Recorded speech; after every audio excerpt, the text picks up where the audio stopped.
Bienvenidos a un nuevo programa de Ingenieros de Neandertal. ¿Qué tal, Yago? ¿Cómo estás? Gracias a Dios, todo bien. ¿Vos, Javi? Bien, gracias a Dios, todo más que en orden. Y bueno, vamos a empezar directamente. Habíamos dejado pendiente un tema que ya va a llevar un tercer programa. Seguimos tratando de detectar qué es el hombre. Sí, exactamente. En el programa pasado estuvimos analizando un poquito acerca de las leyes que podrían llegar a funcionar en el hombre y en realidad lo que empezamos a preguntar es si esas leyes tenían algún origen, si hay leyes objetivas o si son leyes subjetivas desde la persona y si la persona tiene que vivir en base a sus leyes subjetivas o hacia leyes objetivas. Y concluimos en el final del programa que si hay leyes objetivas, tiene que haber un diseñador que centrara o que pusiera orden y paz y en sintonía todas esas leyes en función de un único objetivo, porque si no hay un único objetivo, entonces las leyes serían desordenadas o dispares o no habría componentes que podrían interrelacionarse. Hicimos la metáfora del madre en el cual los componentes tenían que seguir ciertas leyes, pero esas leyes estaban en relación a otros componentes. Entonces terminamos la pregunta, en realidad diciendo que si toda esa lógica, ¿no? Todo ese silogismo que hicimos es correcto, tenemos que llegar a una pregunta muy esencial que es, en realidad, si todo eso es así, ¿hay un diseñador o no hay un diseñador? Claramente, yo creo que sí, vamos a tratar de demostrarlo. Creo que si no hay un objetivo, no tienen sentido las leyes, ya lo dijimos. O sea, lo que estamos viviendo hoy es un mundo sin objetivos y eso nos está llevando a un mundo sin leyes. ¿Para qué vas a respetar leyes si las leyes supuestamente tratan de que uno no se aleje del objetivo? El tema es cómo demostrar que hay un diseño, cómo demostrar que hay un objetivo y cómo demostrar que hay un diseñador. Esa por ahí es el desafío más importante, más difícil que tenemos nosotros. Sí, los sabios abordan mucho este tema. Hacen distintas analogías. Una de las que más me gustó a mí o que más gracia me causó fue el ejemplo de un astronauta llegando a la Luna, ¿no? Y el astronauta llega a la Luna, supuestamente por primera vez, los yanquis llegan por primera vez a la Luna y de repente se encuentran un vaso y una botella de vodka. Entonces se preguntan y dicen, puede ser de que, a pesar de que están los componentes, ¿no? De arena, calor y todos los elementos necesarios para conformar un vaso y una botella, si ese vaso y esa botella se podrían haber hecho por casualidad o la lógica humana que cualquiera de lo que podríamos llegar a preguntarle diría, bueno, llegaron unos rusos antes y brindaron con una botella de vodka. Entonces vemos que cuando encontramos algún diseño en el mundo, ¿no? Esto que estábamos hablando sobre las leyes y todo este orden inclusive natural, tenemos que entender de que hay un diseñador. Se le puede atribuir tal vez a la naturaleza, que es una de las opiniones tal vez que está muy en boga hoy en día, que es, bueno, el universo, la naturaleza. Ahora, el universo, la naturaleza en sí podría, per se, podría autocoordinarse sin una inteligencia superior o tiene que haber este diseñador como en el caso del ejemplo del vaso de vodka.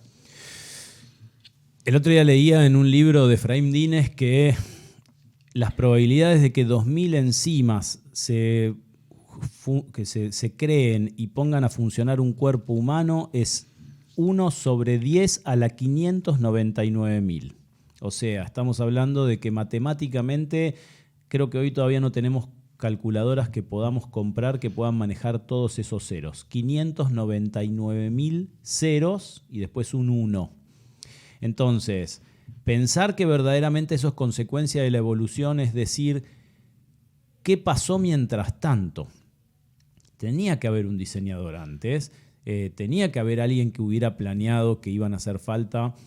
La analogía que hacían era, no me recuerdo el número de células que hay en el cuerpo humano, y a cada una por segundo le están dando exactamente el alimento que necesita, en la dosis que necesita y sacando la basura que había salido de la alimentación anterior y llevándola a un desecho, a un lugar de desechos. Entonces, a veces nosotros no podemos ordenar una cena para 100 personas y es caótica, y acá estamos hablando de cientos de miles de células alimentándose exactamente con la enzima que necesitan, el nutriente que necesitan, en la dosis que necesitan, pero igual creemos que eso puede haberse creado porque sí.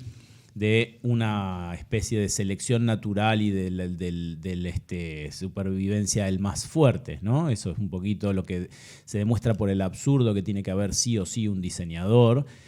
Pero esa explicación de que sí o sí tiene que haber un diseñador, por alguna razón a la gente hoy no le alcanza, no le sirve. Dice, che, muy lindo, pero demostrámelo, lo quiero ver, lo quiero tocar, lo quiero sentir, quiero ver dónde está.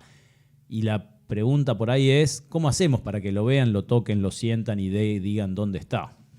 Yo creo que a veces no se logra llevar la lógica tampoco en el discernimiento de esa búsqueda hasta las últimas de las instancias, porque inclusive cuando un perro deja caca en la calle, la gente culpa al dueño. Entonces dice, el perro no tiene la culpa de hacer lo que está haciendo. Entonces, sin embargo, cuando miran la naturaleza, sí le atribuyen esa propia sapiencia directamente. Entonces, veo que en el análisis de las personas sí ven que hay una fuerza por sobre la naturaleza y que el perro no lo hace porque quiere, sino porque hay algo que demanda de él a pesar de, o sea, como que no tiene voluntad de hacerlo. La voluntad en el hombre es una opción y en el animal no, aparentemente.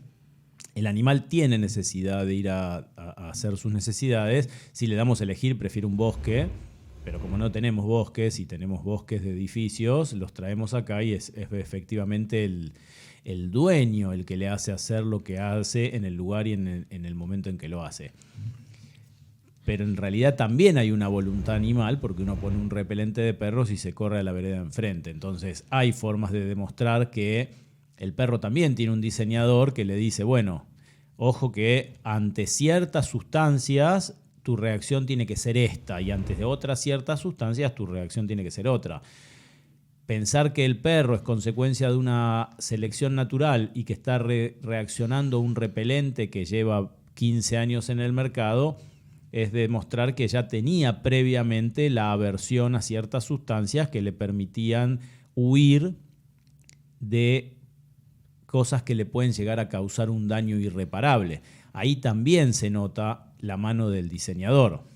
Claro, porque vemos el funcionamiento automático igual, o sea, o por lo menos el conocimiento o las características, ¿no? La diferenciación, que cómo reaccionaría un ser humano a ese repelente, cómo reaccionaría un perro a ese repelente. Sin embargo, no fue un acto de voluntad tal vez, sino que fue un acto de repulsión natural hacia un ataque de sus instintos. Ahora, si son instintos, si son parte de sí, sin llevarlo hacia la conciencia o hacerlo a través de una decisión de dos opuestos, significa que ya tiene impreso en sí ese programa, esa matrix. Por lo tanto, me parece que si seguimos con ese silogismo y lo podemos llevar a, bueno, un ejemplo también que dice el de Efraín Dines, que son las plantas carnívoras, la reproducción, cómo puede ser de que el esperma apareció por un lado, el óvulo apareció por el otro, pero sin embargo están interconectados, o cómo podemos tener papilas gustativas y entender cuando un fruto está maduro, cuando otro fruto no está maduro, porque el fruto sabía de que iba a haber una lengua que le iba a saborear y que esa lengua necesitaba saber si ese fruto iba a estar dulce para poder ser alimentado o asimilado por el cuerpo de manera correcta.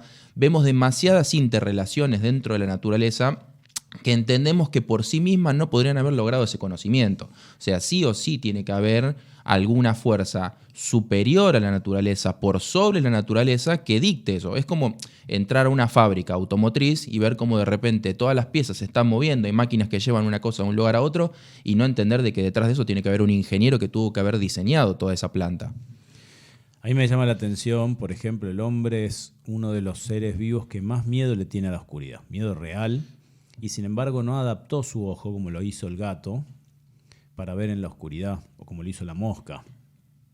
Entonces el hombre niega en muchos de sus actos y en muchos de sus naturalezas, niega este principio de que en realidad somos una enzima que nació de una tormenta eléctrica en la atmósfera y que después se devino en célula y de célula a 2 células y de 2 células a un riñón, un corazón, un hígado, y moralidad e inmoralidad.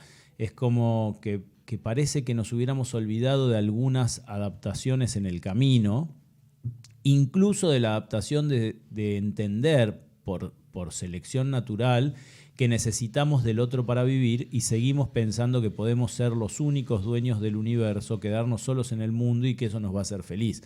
Entonces también hay en lo que parece que quedó pendiente también hay como una especie de negación de que esto puede haberse dado. Y por ahí me van a decir, bueno, todavía se está dando, pero entonces tendríamos que entender que el gato lleva varios miles de millones de años más sobre la Tierra que nosotros, porque él ya se adaptó a mirar en la oscuridad. Pero sin embargo, no aprendió a hablar, no aprendió a pensar, no aprendió a ser irónico en sus comentarios. Simplemente aprendió a ser gato, y lo que vemos es que los gatos son gatos y no están cambiando su naturaleza. Y nosotros somos humanos y no estamos cambiando. Seguimos teniendo miedo a la oscuridad e inventamos la lamparita. O sea, reconocimos que la adaptación o la evolución era externa a nosotros. Había que entender que había que dominar las fuerzas para poder solucionar lo que nos faltaba por evolución, ¿no? Inventamos una lamparita de un filamento incandescente de tungsteno en vez de adaptar el gato, que hubiera sido mucho más sensato. La verdad es que no hubiéramos contaminado los ríos, tendríamos todavía calles de tierra, no hubiéramos inventado el auto, el mundo sería un lugar mejor. Sin embargo, nos reconocimos que habíamos perdido contra la evolución y decidimos empezar a adaptar lo externo, no lo interno. Entonces, o somos una malformación del universo y nos dimos cuenta que todos los seres pueden evolucionar menos el hombre, o nuestro destino era y nuestra evolución tenía límite. ¿Y cuál es ese límite? Es el límite del creador. Por más inteligencia que haya en un motherboard, no va a poder nunca decidir agregar un procesador más. Va a tener que venir alguien de afuera a agregar ese segundo procesador. Por más que soñemos que la inteligencia artificial, es muy difícil llegar a ese límite de evolución en donde lo creado nota la falencia y se vuelve creador. Y entonces, porque la evolución es lo creado vuelto creador, ¿sí? A mí me crearon imperfecto y yo voy perfeccionándome. Esa transición entre lo creado imperfecto y lo perfeccionado a través de lo creado como autocreador es lo que genera un conflicto muy, muy, muy difícil de solucionar, porque tenemos muchas evoluciones imperfectas que nos han generado muchísimos problemas, ¿no? No hemos podido evolucionar la aversión a la guerra, por ejemplo. No hemos podido evolucionar la aversión a la mentira, a la traición, a las bajezas, a las infidelidades, al robo, a eso que por ahí se llama a los 10 mandamientos o los mandamientos o lo que sea. Entonces decir, ¿por qué escribir en un libro hace 3000 años que no robemos y supuestamente la ley de la evolución nos permite solucionar definitivamente el robo? Solamente hay que sacarse de encima esas enzimas que en el cerebro generan ciertos cortocircuitos eléctricos que nos hacen querer desear lo ajeno, ya sea la mujer ajena, el dinero ajeno, la vida ajena o lo que fuera. No, de hecho, si vamos por las reglas de la evolución, inventamos o evolucionamos un televisor que nos muestra más cosas ajenas en un minuto de lo que un ser humano del medioevo podía ver en toda su vida. Podemos llegar a ver barrios, vidas, mujeres, hombres, autos, naves espaciales, cajas de seguridad de personas que ni siquiera están físicamente adelante nuestro. Entonces, ¿hemos fracasado en la evolución o la evolución no era un objetivo? Sí, tal vez. Creo que con la selección natural, justamente esto que decías vos, si bien entiendo las leyes de evolución hacia la ética, que tal vez estaríamos teniendo que reparar, porque por lo cual realmente si tendríamos que haber evolucionado como especie, es increíble que todavía tengamos guerras que nos estamos matando unos con otros por un territorio. Muchos de los argumentos también de la selección natural, que viene obviamente de estas teorías de Darwin, quisieron hacerla con un ejemplo de una polilla en Inglaterra, donde vieron de que había polillas blancas y polillas oscuras, y a través de los humos que hubo en un momento con la revolución industrial, las polillas que empezaron a sobrevivir más fueron las negras que las blancas. Pero en esa selección natural que estamos viendo, en realidad no hay un cambio en la naturaleza de la polilla en sí, sino que ya había polillas que eran blancas y negras y empezó a sobrevivir una polilla más que otra, pero no vemos una mutación en sí. Inclusive cuando tratan de analizar la evolución, como decías vos, desde el principio y el desarrollo, tampoco podemos ver qué podría suceder por sí misma. Porque la segunda ley, o la primera, corregime si no, Javi, de la ley de la termodinámica, dice que todo tiende al caos, todo tiende al desorden. Entonces sería inclusive desde las leyes que nosotros ya aceptamos físicamente poder justificar un orden evolutivo natural de por sí mismo. Sí creo que entonces podríamos abarcar un poco el tema de cómo entendemos las leyes, por ejemplo, de la gravedad o cómo funciona para construir un edificio, y todavía no entendimos las leyes para traer paz al mundo, pero creo que esas leyes partirían, como decimos, si justificamos que hay un creador. Ahora, también es verdad que dentro de la filosofía griega había, no sé si un creador, sino que había un dios. Entonces, vos dijiste creador y me parece que va un poquito más de la mano de lo que podríamos entender como un diseñador, porque la filosofía griega decía que había un dios y que había un mundo simultáneamente. Entonces, ¿cuál sería la diferencia entre esa percepción que decía vos de creador y esta percepción filosófica griega de un mundo eterno y un dios que pareciera que estarían simultáneamente? O sea, ¿podría ir de la mano con lo que se podría entender de un creador? Mirá, mientras hablaba yo pensaba lo siguiente. Hoy estamos viviendo en un mundo perverso y corrupto, pero la evolución está en manos de los inteligentes. Y sin embargo, hoy, como la polilla blanca desapareció con la revolución industrial, está desapareciendo el inteligente y lo está reemplazando el astuto. Y sin embargo, la evolución debería estar en manos del inteligente, aquel que entiende que falta algo. Y sin embargo, hoy la ética, que es una consecuencia de la inteligencia, porque el inteligente suele ser curioso y el curioso suele buscar la verdad como la polilla busca la luz, la ética, la moral, el sentido común, los valores, las leyes están mucho más arraigadas en manos del inteligente, que está muriendo en manos del astuto, que es un autodestructor. Entonces, en la concepción de mundo debería haber sí o sí un crecimiento natural, un fortalecimiento natural del inteligente. Sí o sí, ¿sí? Y en la concepción de que hay un creador, estamos viendo, por alguna razón, el fortalecimiento y la supervivencia del astuto, que es el que intenta absoluta y completamente negar absolutamente todas las leyes naturales en pos de sí mismo. Entonces, lo que nos está demostrando esto, que en el sí mismo no hay futuro. De hecho, estamos viendo más enfermedades que nunca, y una enfermedad terrible que es el autismo. Como consecuencia, vaya uno a saber de qué desórdenes del egoísmo de la persona.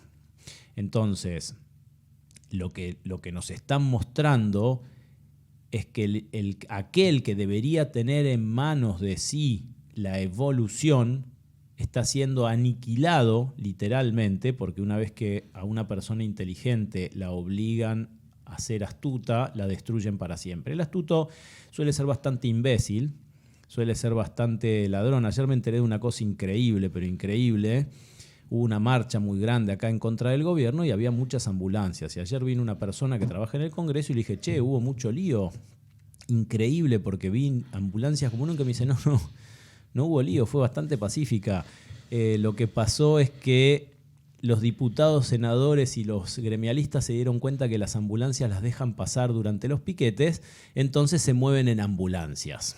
Eso es un astuto, es un imbécil, porque la verdad es que en la otra punta de la capital federal, si llegaba a ver, Dios no lo permite, una persona esperando una ambulancia de la que dependía su vida, ese imbécil estaba yendo en contra de la verdadera selección natural y de la evolución de la especie. Creamos ambulancias para salvar la vida, no para mover parásitos y parásitas y parásites que necesitan llegar a ver cómo nos roban en un congreso, burlándose de aquellos que estaban manifestando en contra de ellos. Entonces, creo que en esto de que hay un mundo eterno, que nosotros como seres evolucionados no hemos podido definir la eternidad, excede nuestra mente, ¿no? Y la concepción de un creador al que no le importa la eternidad. O sea, en general al ingeniero no le importa cuándo nació la placa madre, le importa la forma entre que se interconectan los componentes, las relaciones entre esos componentes, relaciones que cuando no se dan correctamente generan un caos, como vimos en el programa pasado, Y a lo mejor sí se acuerda cuándo fue la primera placa, cuándo se imprimió, cuándo salió pero no es lo más importante. No, dice, para el transistor hay un concepto de eternidad, es que la placa estaba antes. Eso seguro, pues si yo estoy soldado a la placa estaba antes. Eso no, sería tonto pensar que la placa se soldó al transistor cuando hay 50.000 componentes. Pero al ingeniero no le importa. Al que tiene un plan no debería importarle, por lo menos. Sí le importa que cuando hay un componente que no resiste ese circuito, se adapte a esa necesidad. Ya sea cambiando ese componente por uno que tiene otras características o adaptando ese medio de forma generosa, cambiando las resistencias de polarización y lo que sea, que no viene al caso, para que ese componente resista esa función que tiene en el mundo. Hoy lo que estamos viendo, que los astutos y los imbéciles están generando tanto caos que los componentes ya no resisten. Y los que menos resisten son los que tienen más características evolutivas. Los más inteligentes, los más aptos, los que entienden la incomodidad de que esto no puede ser así y que no están entendiendo qué es lo que los está matando. Y los está matando la estupidez. Sí, creo que, bueno, justo dijiste también la ética. Yo hace tiempo digo que también la ética y la moral se mercantilizaron, ¿no? Hoy tenemos como Dios el mercado, entonces está todo puesto a las valoraciones subjetivas que van en competencia o en interrelación entre las personas, y entonces pareciera que en un voto mayoritario que se expone en lo que se le llama el mercado, o sea, en las relaciones comunes de las personas, pareciera que sale victorioso alguna manera de pensar, como decís vos, hoy en día es el astuto, ¿no? Hoy en día las leyes parecieran que son las que no son, o sea, habría que hacer leyes por debajo de las leyes porque las leyes ya son ridículas o porque ya son corruptas. Entonces, cuando hay leyes corruptas, lo más lógico sería supuestamente romperlas. Creo que esa forma de pensar, como todo, no es que nace de un repollo ni viene sola, sino que son arrastres que la humanidad ya viene teniendo. Hoy en día la ética también, como decías vos, la encorvaron sobre sí misma, o sea, la persona mira su ética solamente hacia adentro. Eso viene de Spinoza, de Kant, o sea, no es algo nuevo, no es algo inventado, no es algo que de repente, qué originales que somos en esta época. Ya Spinoza decía que la lógica como máxima del humano es donde se tiene que basar su ética. Entonces, si mi razón me justifica algún motivo que supuestamente es en beneficio, entonces ya está aceptada. Lo mismo que Kant, como un deber interno, como algo que uno piensa internamente qué es lo que tiene que ser correcto y eso es lo que debería ser correcto. O sea, son dos escuelas de pensamiento que hoy en día se ven, pero parece que nos queremos hacer los originales.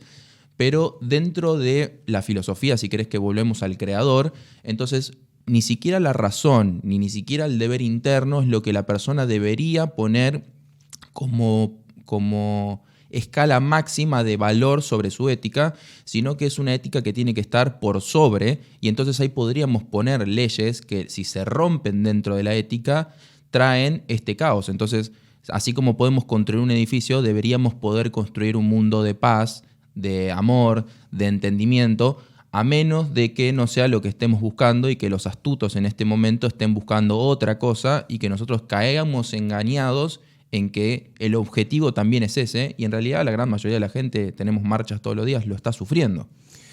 Mirá, en realidad hay una cosa increíble con el astuto. El astuto, cuando tiene que correr una maratón, manda a matar a sus contrincantes y después sube al podio como si verdaderamente hubiera ganado. Entonces, hay un conflicto interno de desvalorización en el astuto. Generalmente es correcto el conflicto de gente que no vale nada. Y no vale nada porque no entiende el concepto de superación personal, que si hay un origen en la evolución, si lo hubiera, sería el concepto de la superación personal. Tener una cuenta bancaria más grande no es una superación personal, es un incremento del valor de un dinero que tiene un acuerdo social, que el día que la sociedad se canse, ese dinero no va a valer nada y esa persona ya no valía nada. Lo que pasa es que tenía mucho dinero. Alguien que genera las condiciones para generar una marcha de la que después se esquiva andando en ambulancias es un imbécil.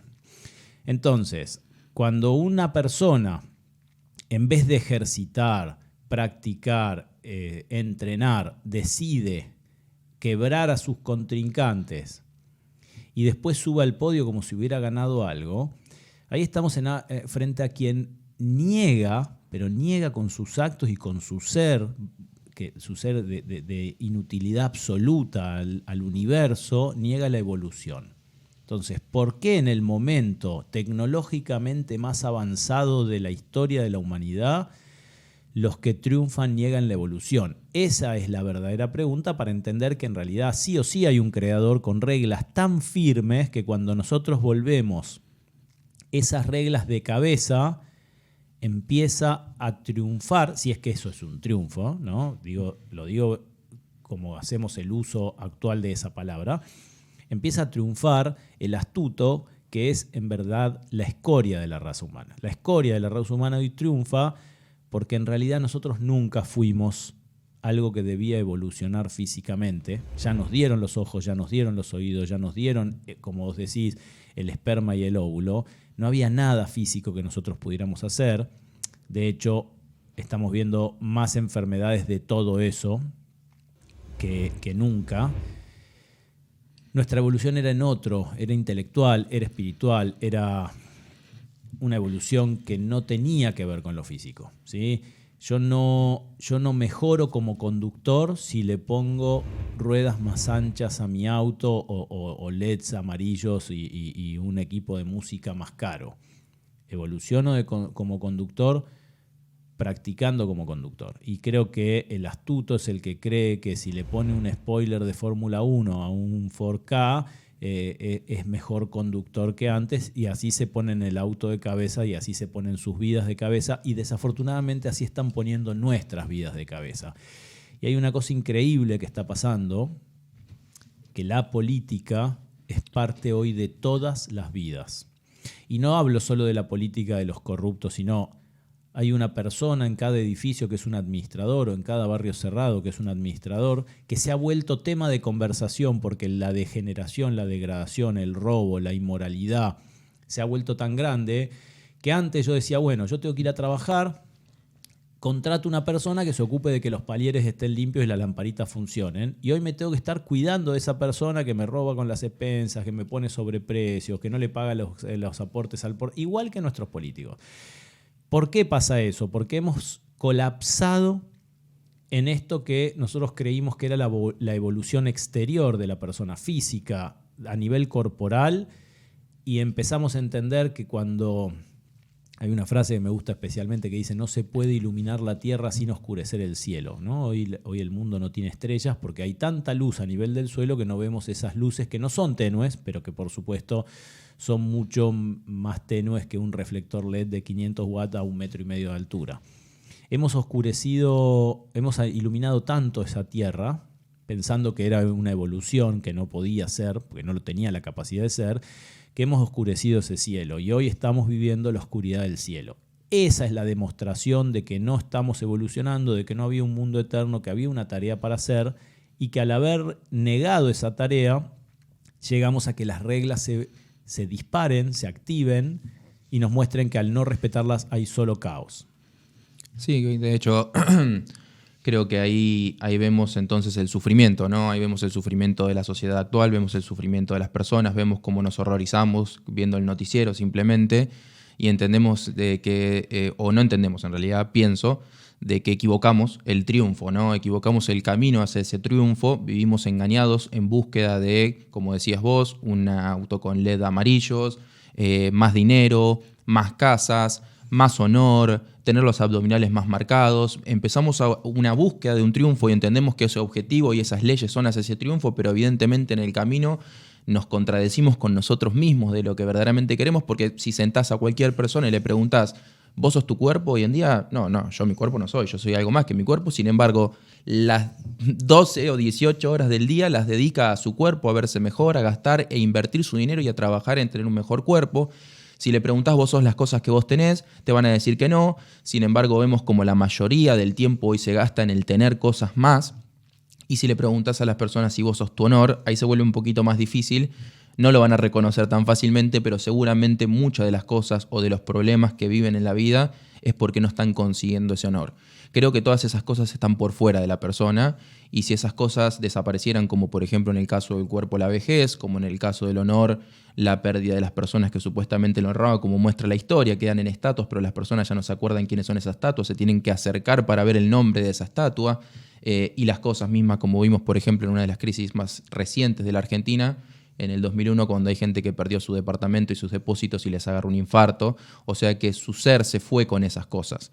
Creo que la búsqueda y esas leyes tienen que ir hacia algo más que eso, y creo que detrás de eso, que es ese diseñador, y me gustaría, tal vez, no sé si en este episodio o en el próximo episodio, tratar de entender entonces esa búsqueda y tal vez tratar de entender si ese diseñador o ese creador es también en sí el objetivo, y tal vez ese triunfo que estamos persiguiendo y ese camino y esas reglas que tenemos que seguir, porque en el caso de un transistor es muy fácil, ¿no? Decimos, esto tiene que tener esta resistencia, estas características.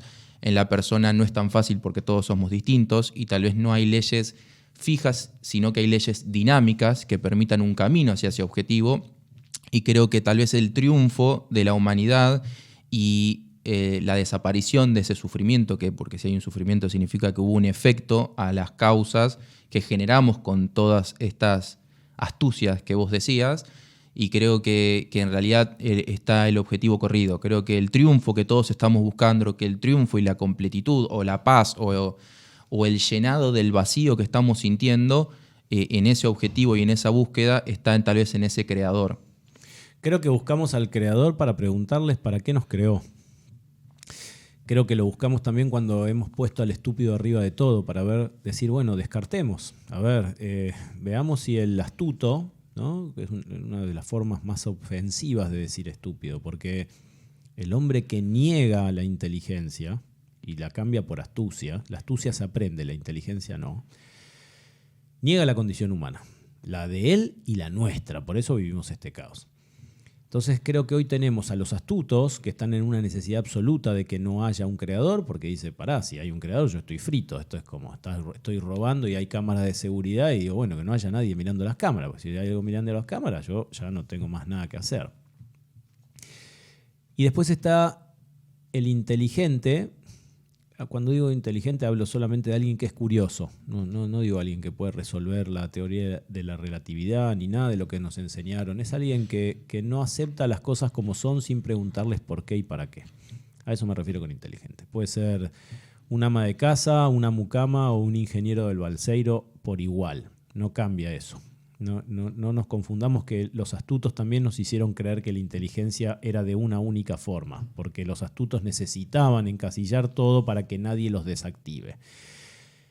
Y creo que hemos dicho, bueno, claramente no va por este lado. Esta gente no evolucionó, ni favorece la evolución, ni permite que la vida en sociedad tranquila, amorosa y una convivencia sana.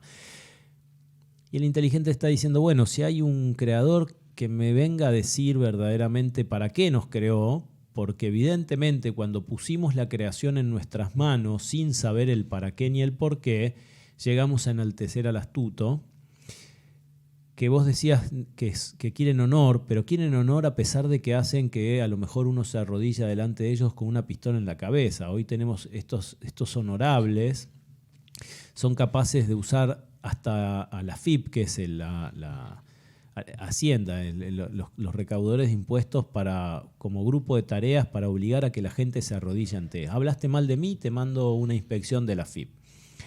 Así de imbéciles pueden llegar a ser los astutos, porque ellos saben, porque no se puede ser basura sin saber que uno es basura.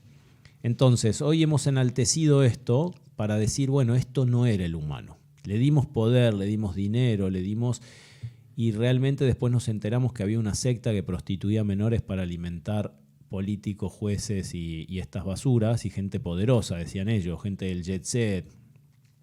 Porque verdaderamente no se puede negar nuestra parte que realmente tiene que evolucionar y lograr el control sobre lo físico sin caer en esta astucia que los convierte literalmente en basura, con un olor tan penetrante que penetró todas las áreas de la vida de las personas. Creo que el acto de los negadores del creador es la mejor demostración de un creador que se puede conseguir por el momento. En la tradición judía hay un día que es el Día del Perdón, conocido, Yom Kippur se llama, que es uno de los días más fuertes de introspección en el año. Y hay uno de los rezos que se hace en ese día, en el cual dice que no hay preeminencia del hombre entre las bestias porque todo es vanidad. Tú diferenciaste al humano y lo reconocerás parado frente a ti. Hoy en día cuando le preguntás igual a la gente sobre Dios y sobre la religión, como me dijo un cliente el otro día, que le pregunto qué es la religión, entonces cuál es el tema de no creer en la religión o creer en Dios, me hizo como, y bueno, yo digo que no creo en arrodillarme, ¿no? Entonces tal vez investigando acerca un poquito más del creador y tal vez cuál es ese objetivo del creador o ese para qué del creador, podamos esclarecer un poquito ese desorden también de lo que se piensa de las religiones y cómo nuestra sociedad está peleada con las religiones, o a veces cómo nuestras religiones se vuelven también dogmáticas y hacen fanatismos, ¿no? Y que también crean que ese objetivo y ese triunfo también se vea corrompido. El tema es que la religión confundió, o sea, ¿qué es el dogma? Es la religión con astucia. ¿Sí? Yo no puedo evolucionar espiritualmente, entonces me esfuerzo, o sea, en vez de mentir por el lado del robo, el engaño, miento por el lado de lo hago, lo siento, lo percibo, pero lo reprimo. No funciona así. Ahí no está parado delante de nadie, nunca va a llegar a estar parado delante de nadie. Creo que la religión lo que tiene que lograr es que yo no sea astuto, ni con el bien ni con el mal, simplemente me llegue a crear de una manera, cuando digo crear es permitir expresar lo que ya se creó en mí, no hablo de ser creadores porque si no caemos en la astucia, que me permitan a mí expresar sin astucia, sin mentira, ¿sí? A veces uno ve gente que está rezando para los otros y se mueve y se posterna y grita y se toca y en realidad está salteando párrafos porque no puede seguir la oración. Eso es astucia, eso es dogma. Una buena persona reza, entonces me tienen que ver todos rezar, así ven que soy una buena persona. El hecho de que esté diciendo y pensando eso ya me convierte en un astuto y un astuto me niega la evolución y la expresión espiritual, entonces me convierte en un imbécil. La realidad es, nosotros tenemos que lograr, como sociedad, como seres, un lugar donde se pueda expresar el ser sin astucia. Y fíjense que dicen que hay dos tipos de mandatos para el hombre. No quiero decir mandamientos que está asociado a ciertas religiones, pero bueno, hay dos tipos de mandamientos. Unos que el hombre podía haber creado igual aunque no hubiera concebido la posibilidad de un creador, no matar, no robar, a pesar de que hoy los estamos negando en manos de los astutos.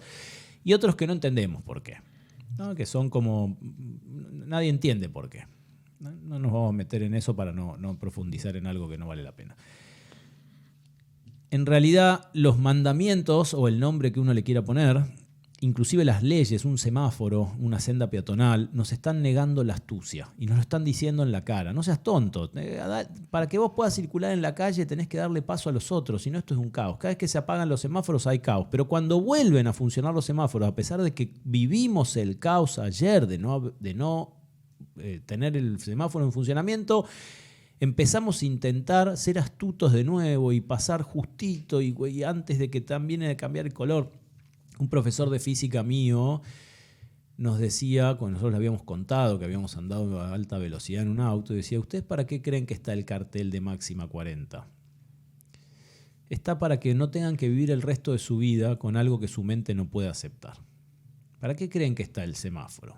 Está para que no tengan que vivir el resto de su vida con algo que su mente no puede aceptar. El astuto no entiende el mañana, entonces no puede evolucionar.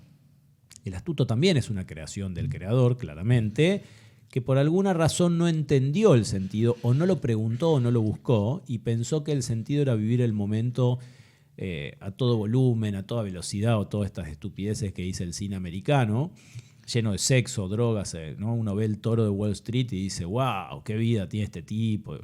Y a pesar de que la película termina mal, Es como cuando se apagó el semáforo, convivimos con el caos, extrañamos el semáforo, dijimos pensar que esta esquina yo la transito todos los días y hoy simplemente está el semáforo apagado y es un caos, tardé 4 horas en llegar, pero mañana que vuelve a funcionar el semáforo trato de pasarlo en Colorado o al último momento, ahí. Porque no evolucionan, porque no entendimos que esos mandamientos, esas leyes, lo que intentan es destruir la astucia que lleva al hombre a lo contrario de su finalidad, que es el autocontrol, su expresión máxima de sus posibilidades como ser sobre la tierra.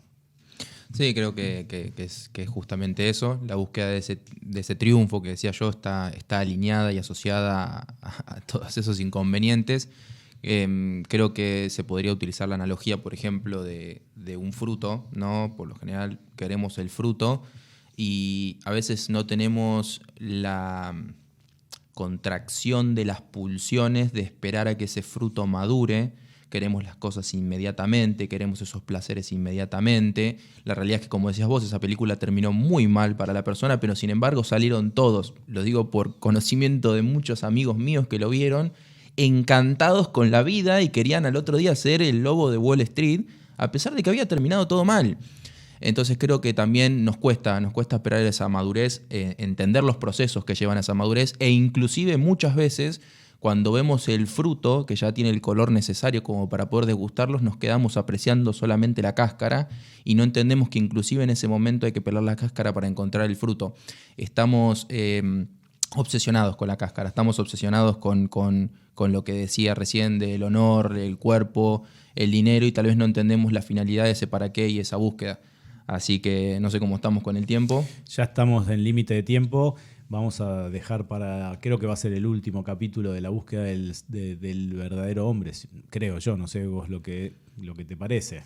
No, yo creo que esto tiene tela larga para cortar, vamos a ir investigando, pero sí me gustaría en el próximo episodio tal vez abordar un poco más el tema acerca de este creador, que ya pudimos inferir por lógica y por silogismos de que un diseño tiene que haber, un diseñador tiene que haber, pero muchas veces se ve como una estatuilla a la cual habría que rezarle o al cual habría que pedirle cosas que necesito, y tal vez indagando un poquito más en qué significa acercarme a ese creador y por qué el humano va a ser humano parado frente a él y qué significaría eso en el próximo episodio. Nos vemos, muchísimas gracias por estar ahí. Hasta el próximo episodio. Chau.